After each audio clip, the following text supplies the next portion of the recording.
श्री राधे राधे।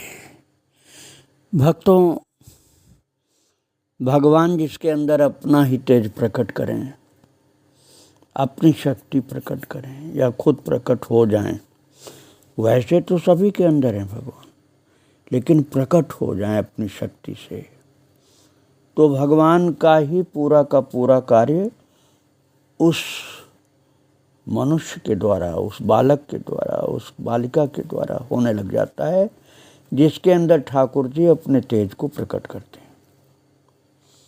और आप लोग श्रवण कर रहे थे श्री सिद्ध किशोरी जी, श्री सिद्ध किशोरी जी, जिनकी चरितावली मैं आपको सुना रहा हूँ, जिनका नाम मणिराम था घर में, और रामलीला में जबरदस्ती अयोध्या जी में उस बालक को हटवा करके जो जानकी जी का स्वरूप बनाया जा रहा था, रो रो करके सबको मना लिया कि मुझे जानकी बनाओ, मैं किशोरी जी हूँ, मुझे किशोरी बनाओ, मैं ही किशोरी हूँ।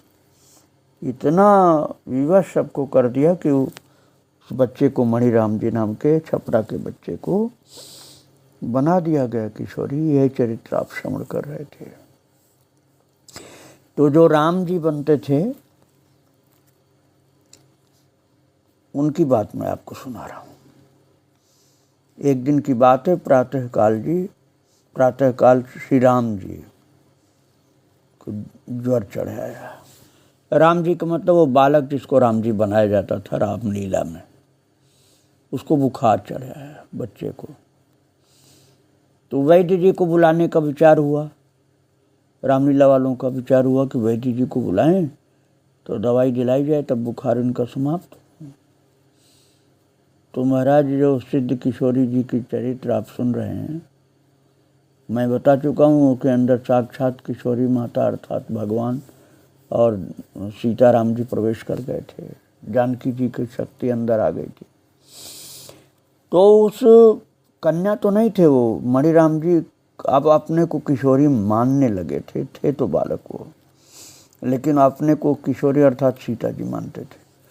तो उन्होंने कहा, अर्थात सिद्ध किशोरी जी ने कहा कि वैद्य नहीं बुलाया जाए और न कोई औषधि मंगाई जाए, मैं स्वयं श्री राम जी को श्री भक्तमाल जी की कथा सुनाकर अभी तुरंत आरोग्य प्रदान करती हूँ। अभी इनकी सब बीमारी भक्तमाल अर्थात भक्तों की कथा सुन करके भग जाएगी। और महाराज, जब किशोरी जी ने राम जी को थोड़ी देर तक भक्तों की कथा सुनाई, तो कथा सुनते सुनते ही वो बिल्कुल अच्छे हो गए, अर्थात बुखार बीमारी सबसे मुक्त हो गए। न वैद्य को बुलाना पड़ा और न किसी औषधि का सेवन कराना पड़ा। किशोरी जी ने स्वयं वैद्य बन करके श्री भक्त चरित्र रूपी औषधि का पान करा के श्री राम जी जो रामलीला में बनते थे, उन बालक को बिल्कुल स्वस्थ कर दिया और भागवत चरित्रों, भक्त चरित्रों की महिमा को प्रकट करके दिखा दिया। ये बचपन की लीला है भक्तों, बाल्य लीला का ही विनोद था, लेकिन इतनी मार्मिक बात बता दी कि भक्त चरित्र में सब कुछ दुख नाशने की शक्ति है। बहुत से चमत्कार उनके जीवन में हुए हैं, मैं कुछ आपको सुना रहा हूँ। एक संत जो किशोरी जी के भक्त हो गए थे, उनको धर्म भगवान जी कहा जाता था। उन्होंने बताया कि काशी जी में बांस फाटक के समीप एक भक्त बलदेव खोमचा वाला रहता है। उस समय रहता था भक्तों, अब नहीं। तो एक दिन वो श्री अयोध्या जी के दर्शनार्थ आया और सर्वप्रथम विभूति भवन में ही सीधा पहुंचा वो, क्योंकि सुन रखा था कुछ। और ज्यों ही सिद्ध किशोरी जी ने कृपापूर्वक उसको देखा और बुला करके एक बीड़ा पान अपने कर कमलों द्वारा उसे दिया, न जाने उस पान में क्या जादू था। किशोरी जी के स्पर्श में शायद कोई जादू था, पान में तो क्या होगा, उनके स्पर्श में ही था कि वो भक्त तो लट्टू हो गया बिल्कुल। और जितना भी घी में सेंका हुआ चना और चूड़ा संग में भगवान के भोग के लिए लाया था, ले जाना था उसको बहुत से मंदिरों में, तो किसी मंदिर में नहीं ले गया। सब सामग्री उसने वहाँ युगल सरकार को भेंट कर दी। और युगल सरकार ने भी अपने उस भक्त के उपहार को बड़े प्रेम से स्वीकार करते हुए भोग लगाया। आप लोग ये समझ लीजिए, जो मैं सुना रहा हूँ ना, ये रामलीला की युगल सरकार की बात है। उसमें सीता जी वही थी, सिद्ध किशोरी जी, और दूसरा बालक राम बनाया जाता था। तो दोनों लोगों ने ये जो सुंदर सुंदर वो बनारस से लाया था ना प्रसाद खाने का, चना और चूड़ा घी में सिका हुआ, स्वादिष्ट बहुत अच्छा बनाया था, वो दोनों लोग राम और जानकी जी खाने लगे। बहुत प्रेम से पा रहे हैं दोनों लोग। आप फिर अपनी प्रसादी समस्त उपस्थित जनों को बंटवा दी। वो भक्त प्रेम से बावला सा हो गया। उसका श्री सिद्ध किशोरी जी के दर्शनार्थ श्री अवध में 3-4 बार प्रति मास में आना जाना बराबर जारी रहा। हर महीने 3-4 बार आता था। और सिद्ध किशोरी जी को उस भक्त का ये उपहार उन बहुमूल्य मिठाइयों से भी अधिक प्रिय था, जो बहुत कीमती कीमती मिठाई लोग लाते थे, उनसे बहुत अच्छा उसको जो भक्त लाता था ना बनारस से, महाराज वो किशोरी जी को इतना प्रिय लगा कि घी में भुना हुआ, जो मैंने बताया अभी, चिवड़ा भी बोलते हैं, चिवड़ा, कहीं चूड़ा कहीं चिवड़ा बोलते हैं, और भुना हुआ चना, ये वो भक्त वाराणसी से लाता रहता था, काशी से। बड़ा भोला भाला था वो। उसको अयोध्या जी में अब वो कहीं भोग लगाने का मन नहीं होता था, और जगह दर्शन करता था, लेकिन किशोरी जी को ही वो महीने में 3-4 बार ला करके खिलाता था। मिठाइयों से भी ज़्यादा पसंद करती थी किशोरी जी, सिद्ध किशोरी जी। अब करती थी मैं इसलिए कह रहा हूँ कि किशोरी जी मणिराम नाम का जो बालक था, अब अपने को बालक नहीं मानते थे, वो अपने को जानकी जी मानते थे। और एक पंडित लवकुश शरण जी थे, रिटायर्ड डिप्टी कलेक्टर, उन दिनों से अयोध्या में निवास करते थे, गोलाघाट स्थान के समीप। गोलाघाट समीप स्थान के बिल्कुल पास में अपना मकान उन्होंने बना लिया था डिप्टी कलेक्टर ने, लवकुश शरण जी। तो सिद्ध किशोरी का दर्शन करते उनके प्रभाव से ऐसे प्रभावित हुए कि उनके आकर्षण से ऐसे जकड़ गए कि दिन भर में जब तक 2-3 बार उनका शुभ दर्शन न कर लेते, तब तक इनको कल नहीं पड़ती थी महाराज। अब मेरा ख्याल है जो डिप्टी कलेक्टर लवकुश शरण जी जिनकी बात मैं सुना रहा हूँ, उनके घर परिवार के लोग तो अब भी होंगे, उनको सब पता होगा ये। तो वो डिप्टी कलेक्टर दर्शन करने के लिए दिन भर में कई बार आते थे। और ये बात जब वो डिप्टी कलेक्टर थे तब से लेकर के रिटायर्ड हो गए, जीवन भर ऐसा। और बिना सिद्ध किशोरी जी को कुछ खिलाए पिलाए कुछ ग्रहण ही नहीं करते थे वो। पहले किशोरी जी को कुछ खिलाते थे तब कुछ पाते थे महाराज, नियम बना लिया था। इस प्रकार का अधिक स्नेह होने के कारण श्री पुजारी जी की अनुमति अनुसार इन्होंने प्रतिदिन युगल सरकार को कुछ पढ़ाना लिखाना भी आरंभ कर दिया। पुजारी जी महाराज जो गुरु थे ना, लेकिन अपने को गुरु नहीं कहलवाते थे, कहते थे हम गुरु भगवान के नहीं कहलवाना चाहते, इसलिए हमको तो आप पुजारी जी कहो। तो पहले तो खुद पढ़ाते थे, लेकिन अब उन्होंने सोचा कि ये डिप्टी कलेक्टर जो हैं लव कुश शरण जी, इनसे पढ़वाएं बच्चों को। तो पुजारी जी के कहने से उन्होंने शुरू किया कि चलो भगवान की इच्छा है शायद। इसी बहाने उनको दर्शन मिलता था और किशोरी जी से पुत्री का नाता दृढ़ कर लिया महाराज। ध्यान रखना, वो पुत्र बालक था, लेकिन अब वो बालक नहीं मान रहे थे डिप्टी कलेक्टर साहब, वो पुत्री कहते थे सिद्ध किशोरी जी को। और तभी तो वो भी बाबूजी कहा करती थी, सिद्ध किशोरी जी उनको डिप्टी कलेक्टर लव कुश शरण को बाबूजी कहती थी, और उन्हें बिटिया बिटिया वो कहते रहते थे सिद्ध किशोरी जी को। सिद्ध किशोरी के प्रति डिप्टी साहब की इस प्रकार की सच्ची भावना एवं अटूट श्रद्धा विश्वास को देख सुन करके संत जो धर्म भगवान नाम से थे, उनको भी उनके प्रति बड़ी श्रद्धा हुई कि ये भी कितने भक्त हैं कि सिद्ध किशोरी जी को बिटिया बिटिया कहते रहते हैं,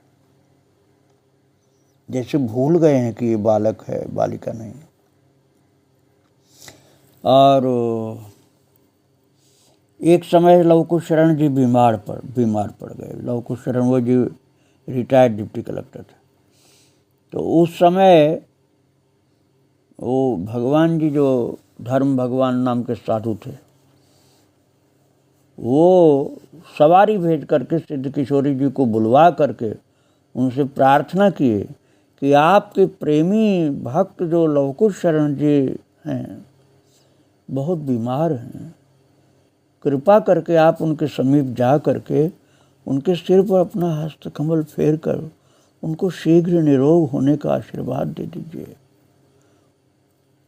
उनका जो समय स्वास्थ्य इतना खराब, इतने ज़्यादा बीमार हैं कि उनकी पत्नी बहुत घबरा रही है। आप सांत्वना दीजिए और उनको स्वस्थ कर दीजिए, जिससे उनका दुख, चिंता, घबराहट उनकी पत्नी की सब दूर हो जाए। तो महाराज जो धर्म भगवान नाम के साधु थे अयोध्या जी में एवं पंडित जी, इनका परस्पर किशोरी जी से इतना घनिष्ठ संबंध और प्रेम होते हुए भी सिद्ध किशोरी जी ने उनकी बात को एक कान से सुना और दूसरे कान से निकाल दिया।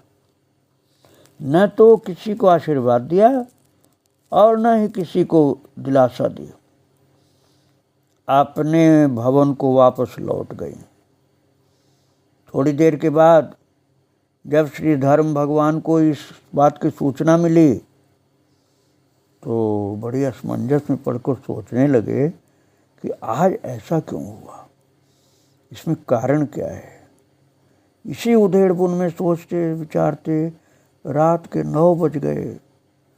जब नहीं रहा गया तो विवश होकर पुजारी जी को बुलवा करके, मैं आपको पहले बता चुका हूँ, पुजारी जी वही जो इन लोगों को पहले विद्या अध्ययन करा रहे थे, तो उनको बुलवा करके उनसे सब वृत्तांत कह करके एक प्रकार का उलाहना दे डाला। और इतना सुनते ही पुजारी जी से भी सहन नहीं हुआ, वो तुरंत वहाँ से चल दिए और श्री लव कुश शरण जी की रोग पीड़ित दशा को देखते हुए दुखित होकर के स्थान पर पहुँचे एवं किशोरी जी से कहने लगे कि देखिए सरकार, श्री लव कुश शरण जी तथा श्री धर्म भगवान जी आपसे कितना प्रेम करते हैं, आप में कितनी भारी श्रद्धा है उनकी, आपको कितनी ऊंची दृष्टि से देखकर आपका कितना मान सम्मान भी किया करते हैं, किंतु आपने जो आज उनकी बात को काट दिया है ये उचित नहीं किया। उनको भारी खेद हुआ है, तभी तो रात्रि के समय बुला कर हमको उलाहना दिया है। यदि आप पंडित जी को आशीर्वाद और उनकी स्त्री को कुछ दिलासा दे करके आती तो आपका इसमें क्या बिगड़ जाता, इसलिए मुझे दुख हो रहा है। अब पुजारी जी की इन बातों को ध्यानपूर्वक सुन करके सिद्ध किशोरी जी ने उत्तर दिया कि महाराज श्री, धर्म भगवान तो ठहरे दयालु महात्मा। जब उनसे श्री पंडित जी का कष्ट सहन नहीं हुआ तो झट हमको बुलाकर आशीर्वाद देने के लिए अनुरोध किया, परंतु उन्होंने इस रहस्य को नहीं विचारा कि इसमें होनहार क्या है। बात यह है भक्तों की सर्वज्ञ तो भगवान ही होते हैं, मनुष्य तो अल्पज्ञ प्राणी होता है, वो अपने भाव में कुछ भी बोल देता है। इसीलिए जो धर्म भगवान नाम के साधु थे वो दयालु महात्मा थे। तो पंडित जी का कष्ट सहन नहीं हुआ उनको, तो इसलिए किशोरी जी को, सिद्ध किशोरी जी को आशीर्वाद देने के लिए अनुरोध किया। अब उन्हें क्या पता था कि कुछ इसमें रहस्य जो किशोरी जी नहीं जा रही हैं। और किशोरी जी ने बताया कि देखो इसमें कुछ रहस्य है, उनको पता नहीं, पंडित जी को, बाबा को नहीं पता है। धर्म भगवान जो दयालु महात्मा, वो तो अपने स्वभाव वश कह रहे हैं कि मैं आशीर्वाद दे दूं कि बीमारी खत्म हो जाए, लेकिन सिद्ध किशोरी जी ने कहा उनको पता नहीं है कि आज रात्रि के 3 बजे ब्रह्म मुहूर्त में पंडित जी साकेत लोग पहुंच जाएंगे, तब हम आशीर्वाद कौन सा दें उनको। 3 बजे तो उनको भगवत धाम पहुंचना है, तो मैं कैसे कुछ आशीर्वाद दूं उनको। इसके विपरीत आशीर्वाद देना भी तो ठीक नहीं रहेगा। तो उन्होंने कई बार महाराज प्रार्थना की, बिटिया अब शीघ्र हमको साकेत लोक में भिजवा दो, हम यहाँ रहना नहीं चाहते हैं। और भक्तों इतना सुनते ही पुजारी जी चुप लगा के अपने आसन पर जा सोए। और सवेरे गोला घाट की ओर स्नान के लिए जो जा रहे थे, तो पुजारी जी को मालूम हुआ कि रात्रि के ठीक 3 बजे श्री लवकुश शरण जी जो डिप्टी कलेक्टर थे उनका शरीर छूट गया। उन्होंने खुद ही प्रार्थना किया था, सिद्ध किशोरी जी से खुद प्रार्थना किया था।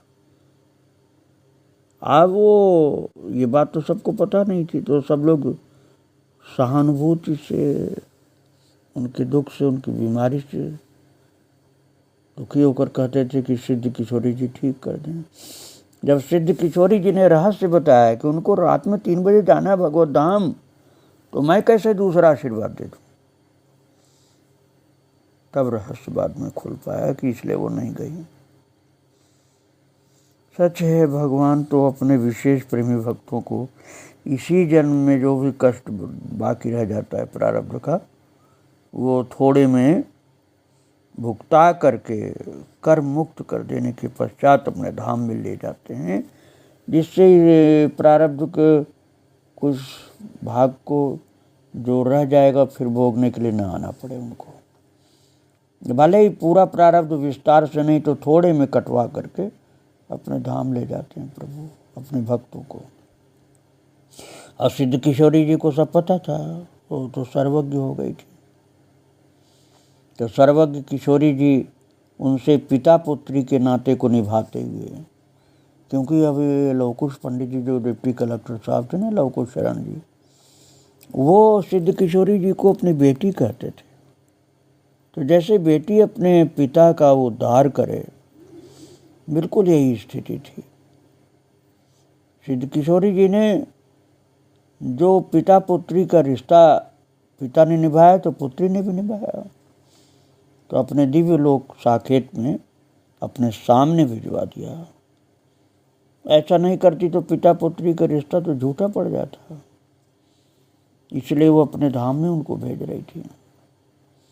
इसी भावना की पूर्ति के कारण ही ये लीला हुई थी कि इतना कहने पर भी वो उनको देखने तक नहीं गई थी, क्योंकि वो आशीर्वाद नहीं दे सकती थी कि अभी जिंदा रहो।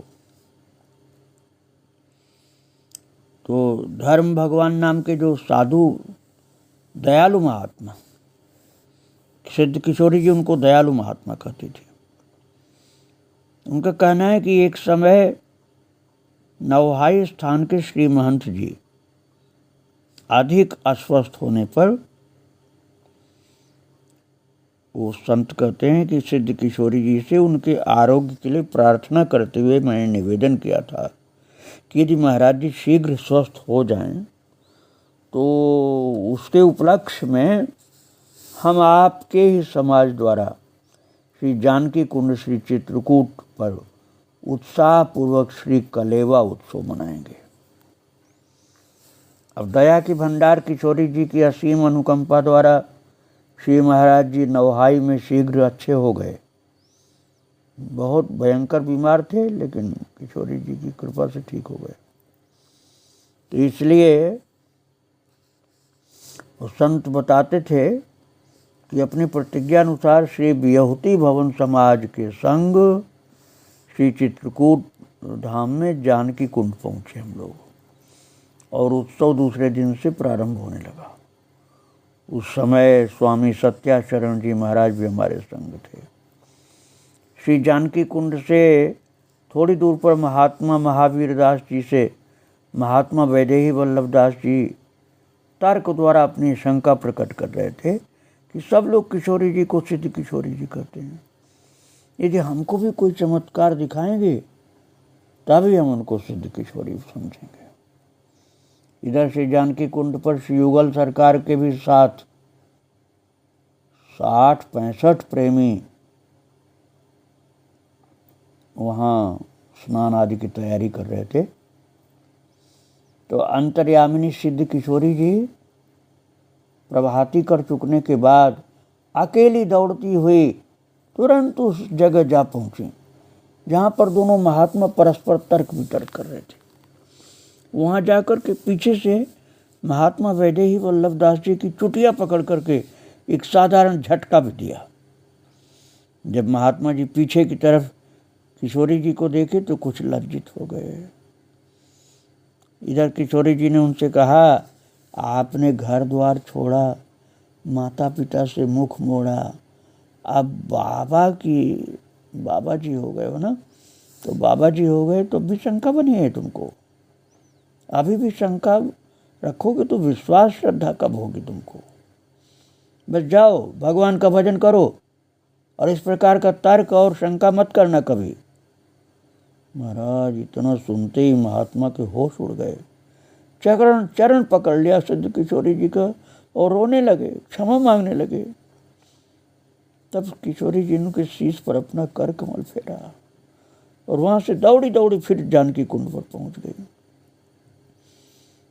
और अब आप समझ लो कि जन्म से बालक था वो,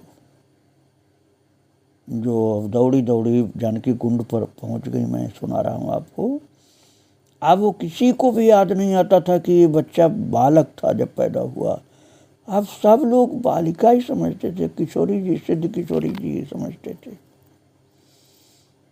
और साधुओं की डाक बड़ी ज़बरदस्त होती है।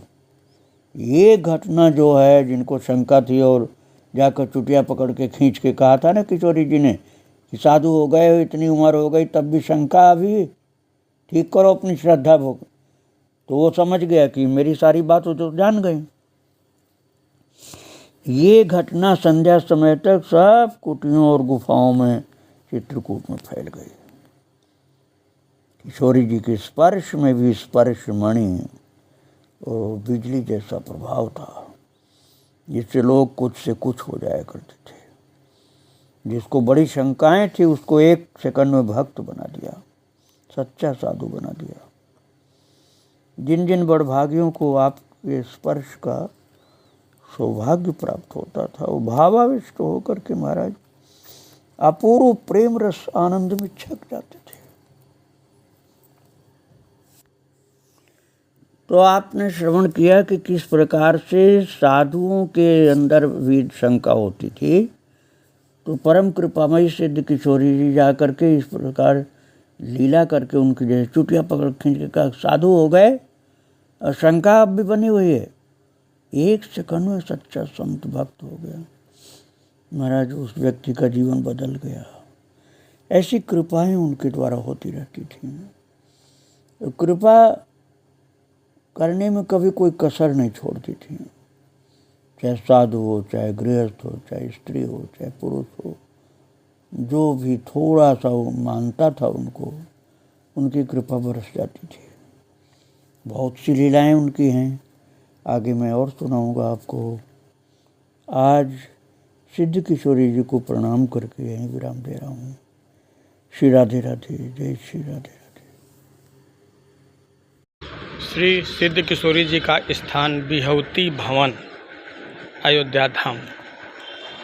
श्री किशोरी जी का स्थान, सिद्ध किशोरी माता जिनकी चरितावली श्रीमद् गुरुदेव भगवान के श्रीमुख से हम लोग सुन रहे हैं, उनका स्थान बिहौती भवन।